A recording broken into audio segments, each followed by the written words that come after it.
Hello! Ayan, ang sunset karong hapon guys, oh. May 15 Wednesday. Ganda. Timing paglabas namin ng mall. Yan yung nakita ko. Orange na sunset. Very romantic. Sa ganyan, no? Mag-imagine ta na pag papalapit na ang gabi, pag nagtakip silim, yung dalaga pa may mamisita.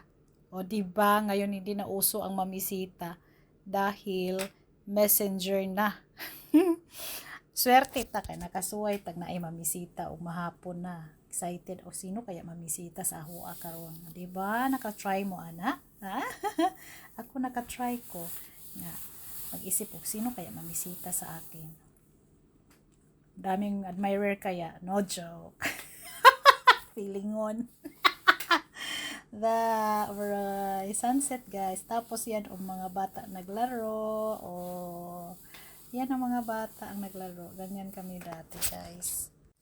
Masaya ang feeling pag nakalabas, maganda ang panahon.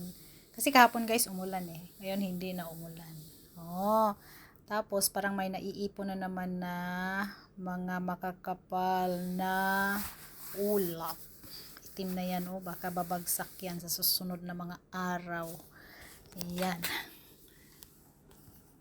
Maulan na, hindi na summer dito sa amin. Naulan na tuwing hapon. Yan guys. Thank you sa panonood nyo guys.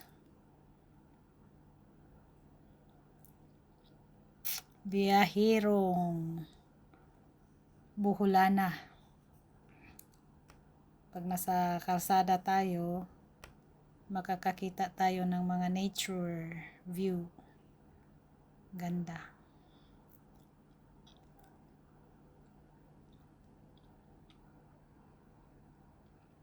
Yan po ang aming lugar.